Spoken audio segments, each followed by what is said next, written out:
Assalamualaikum warahmatullahi wabarakatuh.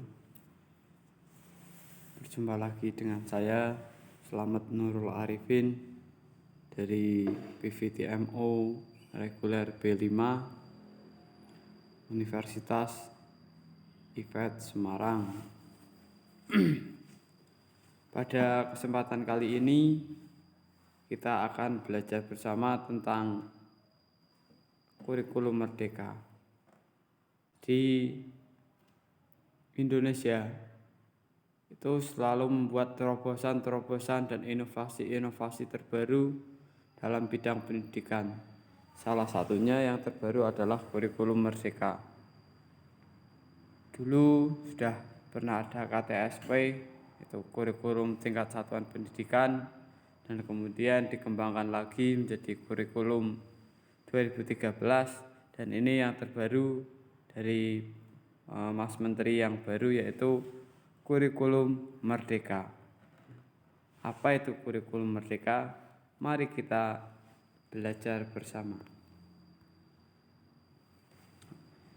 Seperti yang sudah saya sampaikan di awal, bahwa Indonesia selalu melakukan terobosan-terobosan dan inovasi-inovasi terbaru untuk mewujudkan Indonesia yang seperti yang diharapkan. Terkhusus pada bidang pendidikan serta kebudayaan, beliau Mas Menteri kita, Mas Nadiem Makarim, yang sekaligus founder Gojek, pada tahun 2020 mengeluarkan kebijakan MBKM, yaitu Permendikbud nomor 3 tahun 2020 tentang standar nasional pendidikan tinggi. Pasal 18 menjelaskan bahwa pemenuhan massa dan beban belajar bagi mahasiswa program sarjana atau sarjana terapan dapat dilaksanakan melalui yang pertama, dan mengikuti seluruh proses pembelajaran dalam prodi. Dua, mengikuti sebagian proses pembelajaran dalam prodi dan sisanya di luar prodi. Jadi mahasiswa dalam menerapkan, kampus dalam menerapkan kurikulum Merdeka Belajar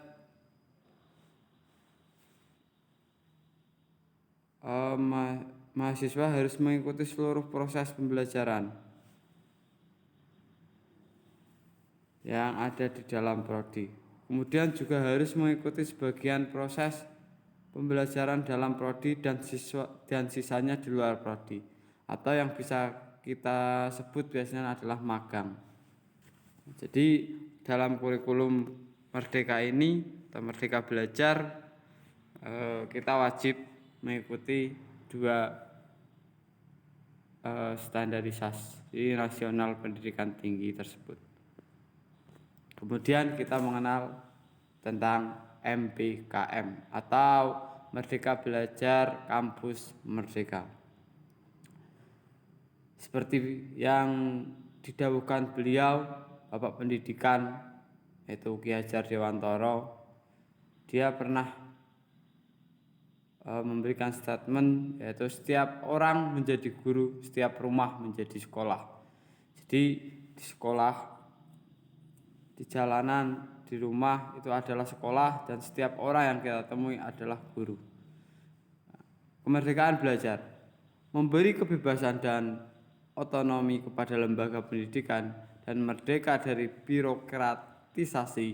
Dosen dibebaskan dari birokrasi yang berbelit serta mahasiswa diberikan kebebasan untuk memilih bidang yang mereka sukai. Nadiem Anwar Makarim. Mas Menteri ini pernah memberikan statementnya, yaitu memberi kebebasan kepada dosen untuk birokrasi agar mahasiswa bisa mengutarakan apa yang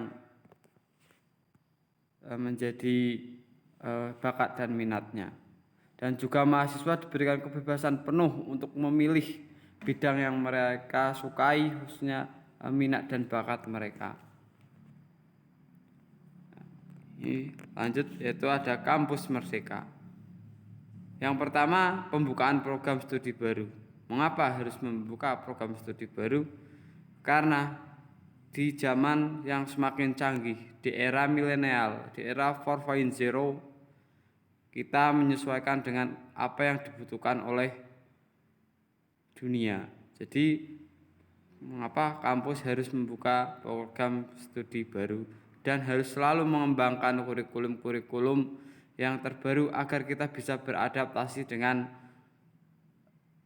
kebutuhan dunia. Kemudian yang kedua, ada sistem akreditasi perguruan tinggi. Permendikbud nomor 5 tahun 2017 tentang akreditasi studi dan perguruan tinggi itu berbunyi bahwa perguruan tinggi harus terakreditasi. Itu menandakan salah satu bukti keseriusan bahwa kampus itu benar-benar ingin bersaing di dunia industri maupun di dunia pendidikan. Kemudian yang ketiga, ada perguruan tinggi berbadan hukum. Sesuai Permendikbud nomor 4 tahun 2020 yang berbunyi tentang perubahan perguruan tinggi yang menjadi perguruan tinggi harus berbadan hukum. Kemudian juga Permendikbud nomor 6 tahun 2020 tentang penerimaan mahasiswa baru program sarjana perguruan tinggi negeri yang mengharuskan setiap perguruan negeri berbadan hukum. Dan yang keempat, itu ada hak belajar 3 semester di luar program studi. Jadi selain kita belajar di kampus, kita juga harus bisa belajar di luar kampus dan diberi kesempatan oleh pihak kampus, yaitu selama 3 semester atau 1,5 tahun, seperti Permendikbud nomor 3 tahun 2020 tentang Standar Nasional Pendidikan Tinggi. Kemudian ada kampus Merdeka, Merdeka Belajar. Inilah yang terobosan terbaru yang kebijakan yang dibuat oleh Bapak Menteri Nadiem Makarim. Merdeka dalam belajar. Perguruan tinggi wajib memberikan hak bagi mahasiswa untuk secara sukarela dapat diambil atau tidak. Yang pertama, dapat diambil SKS di luar perguruan tinggi sebanyak 2 semester atau setara dengan 40 SKS. Kemudian ditambah lagi dapat mengambil SKS di prodi yang berbeda di perguruan tinggi yang sama sebanyak 1 semester atau setara dengan 20 SKS. Dengan kata lain, SKS yang wajib diambil prodi asal adalah sebanyak 5 semester dari total semester yang harus dijalankan, tidak berlaku untuk prodi kesehatan. Kemudian perubahan definisi SKS, yaitu setiap SKS diartikan sebagai jam kegiatan, bukan jam belajar. Yang dulunya SKS itu adalah belajar, yaitu yang biasanya 2 SKS, berarti SKS-nya dibagi menjadi yang di kampus dan di rumah, sekarang menjadi jam kegiatan. Kemudian definisi kegiatan belajar di kelas, praktek kerja atau magang, pertukaran pelajar, proyek di desa, wirausaha, riset, studi, independen, dan kegiatan mengajar di daerah terpencil. Semua jenis kegiatan terpilih harus dibimbing seorang dosen. Dosen ditentukan oleh perguruan tinggi tersebut. Kemudian ada daftar kegiatan yang diambil oleh mahasiswa dalam 3 semester di atas. Dapat dilihat dari program yang ditentukan pemerintah, program yang disetujui rektor. Nah, peran dosen saat ini adalah dosen sebagai penggerak. Bagaimana dosen sebagai penggerak? Yaitu dosen memfasilitasi pembelajaran mahasiswa secara independen. Gunakan bentuk-bentuk non-kuliah seperti magang, KKN, menghadirkan praktisi atau dosen dari industri, bila perlu di RPL-kan proyek dan ini juga harus melibatkan mahasiswa. Kemudian ada hak belajar 3 semester di luar prodi.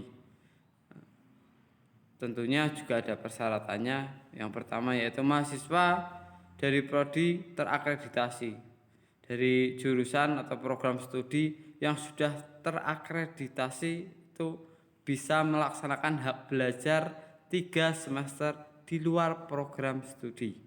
Kemudian mahasiswa yang aktif terdaftar di PDDIKTI atau yang biasa kita sebut dengan PDDikti. Program Merdeka ada dalam kurikulum. Program Merdeka belajar ada dalam panduan akademik. Program Merdeka belajar disusun bersama mitra. Nah, pelaksanaan hak belajar 3 semester. Yang pertama, kampus atau perguruan tinggi harus memfasilitasi mahasiswa untuk belajar 2 semester di luar kampus dan 1 semester di luar prodi. Kemudian yang kedua, menyusun kebijakan atau pedoman akademik mendukung pembelajaran di luar prodi. Kemudian juga perguruan tinggi harus membuat MOU dengan mitra dan menyiapkan fasilitas daftar MK tingkat fakultas yang dapat diambil mahasiswa lintas prodi. Kemudian menyiapkan MOA atau SPK dengan mitra yang relevan. Pelaksanaan hak belajar 3 semester yaitu peran prodi. Ini saya contohkan untuk program studi komunikasi, yaitu menyusun kurikulum model implementasi MBKM, Merdeka Belajar Kampus Merdeka. Terus kemudian memfasilitasi mahasiswa mengambil MK mata kuliah lintas prodi. Jadi perguruan tinggi harus memfasilitasi setiap mahasiswanya yang lolos persyaratan untuk mengambil mata kuliah lintas prodi. Kemudian menawarkan mata kuliah yang diambil oleh mahasiswa di luar prodi. Kemudian melakukan ekuivalensi mata kuliah dengan kegiatan pembelajaran di luar program studi dan di luar perguruan tinggi tersebut. Peran mahasiswa sendiri yaitu bersama dosen PA merencanakan mata kuliah di luar prodi yang diambil. Jadi mahasiswa bersama dosen bekerja sama, bermusyawarah untuk bagaimana melanjutkan atau merencanakan mengambil mata kuliah di luar prodi yang akan diambil. Kemudian setelah itu mendaftarkan program kegiatan di luar prodi dan melengkapi persyaratan kegiatan luar prodi, termasuk mengikuti seleksi bila ada. Kemudian mengikuti program kegiatan luar prodi sesuai ketentuan. Ini dia peran mitra. Di sini ada harus pihak kampus membuat MOU dan melaksanakan program kegiatan di luar prodi. Seperti contohnya ada seminar, terus pelatihan dan lain sebagainya. Kegiatan mahasiswa yang dapat dilakukan di luar kampus asal. Jadi ini adalah program yang panduan harus yang dilakukan selama mahasiswa mengikuti kegiatan di luar kampus. Yang pertama, nama kegiatannya adalah magang atau yang sering biasa disebut adalah praktik kerja. Yang mana kegiatan magang di sebuah perusahaan atau yayasan nirlaba, organisasi multilateral, institusi pemerintahan maupun perusahaan rintisan. Nah, catatannya yaitu wajib dibimbing oleh seorang dosen atau pengajar. Jadi meskipun mahasiswa belajar di luar kampus, maka dosen atau pengajar itu masih punya kewajiban untuk membimbing para mahasiswa yang belajar di luar kampus tersebut. Kemudian kegiatan yang kedua ada proyek desa, yang mana proyek desa ini adalah termasuk proyek sosial untuk membantu masyarakat di pedesaan atau daerah terpencil dalam membangun ekonomi rakyat, infrastruktur dan lainnya, yang mana dapat dilakukan bersama dengan aparatur desa, kepala desa, BUMDes, koperasi atau organisasi dan desa lainnya. Jadi proyek di desa ini termasuk salah satunya adalah kegiatan-kegiatan dalam KKN, itu ada membangun ekonomi rakyat, membangun infrastruktur desa dan lain sebagainya. Dan biasanya kegiatan ini bekerja sama dengan aparatur desa atau pemerintahan desa, yaitu bisa dengan organisasi yang ada di sekelilingnya. Kemudian juga ada kegiatan mengajar di sekolah. Kegiatan mengajar di sekolah dasar maupun menengah maupun atau selama beberapa bulan, sekolah dapat berada di lokasi kota maupun terpencil. Program ini akan difasilitasi oleh Kemendikbud. Kemudian ada pertukaran pelajar, ada penelitian riset, kegiatan wirausaha, studi, proyek independen, dan proyek kemanusiaan. Yang perlu kita garis bawahi yaitu semua kegiatan wajib dibimbing oleh seorang dosen atau pengajar. Jadi kegiatan-kegiatan di atas harus ada penanggung jawabnya, dan dalam hal ini penanggung jawab sepenuhnya diberikan kepada dosen atau guru pengajar. Kemudian kegiatan yang berada di luar program perguruan tinggi asal, misalnya magang atau proyek di desa, dapat diambil sebanyak 2 semester atau setara dengan 40 SKS. Nah, kemudian ini ada tantangan Merdeka Belajar Kampus Merdeka, yaitu ada 3 aspek. Yang pertama ada aspek regulasi, yang kedua ada aspek sumber daya, yang ketiga merubah mindset. Aspek yang ditekankan yang pertama yaitu regulasi, yang mana syarat dan ketentuan berlaku, di mana tidak semua kampus di Indonesia sudah bisa atau sudah mampu melaksanakan kurikulum Merdeka Belajar. Maka timbullah regulasi. Terus kemudian juga kesiapan sumber daya yang tidak kalah pentingnya, yang bagaimana harus bisa beradaptasi, harus bisa menyesuaikan dengan apa yang dibutuhkan oleh dunia industri. Kemudian yang ketiga merubah mindset, pola pikir masyarakat Indonesia itu masih sangat jauh dan harus sangat berubah untuk menuju tantangan zaman yang semakin berat. 3 aspek ini harus bisa segera terpenuhi apabila ingin segera terrealisasi kurikulum Merdeka Belajar di kampus Merdeka. Peluang MBKM juga sama, ada 3 aspek, yaitu ada peningkatan kerjasama. Kerjasama dengan siapa? Ya, bekerjasama dengan perguruan tinggi, dengan dunia industri, perusahaan-perusahaan, instansi-instansi. Ini adalah aspek yang bisa kita untungkan entah itu dari pihak kampus maupun pihak dunia industri. Kemudian ada terjadinya transfer ilmu, yang mana transfer ilmu dalam dunia industri ini akan jauh lebih berarti, akan jauh lebih berkesan, akan jauh lebih bermakna, karena kita terjadi saat kita berada di dunia atau lingkungan yang akan kita butuhkan, yang akan kita hadapi di masa depan. Kita bersentuhan langsung dengan dunia industri, yang mana itu adalah salah satu tujuan kita belajar. Jadi akan terjadinya transfer ilmu yang sangat bermanfaat. Kemudian juga menjadikan lulusan lebih berkarakter dan kompetitif, yang bisa bersaing di dunia global, yang bersaing di dunia industri, entah itu di taraf lokal maupun internasional. Yang terakhir, penutup, yang pertama yaitu MBKM adalah suatu keniscayaan.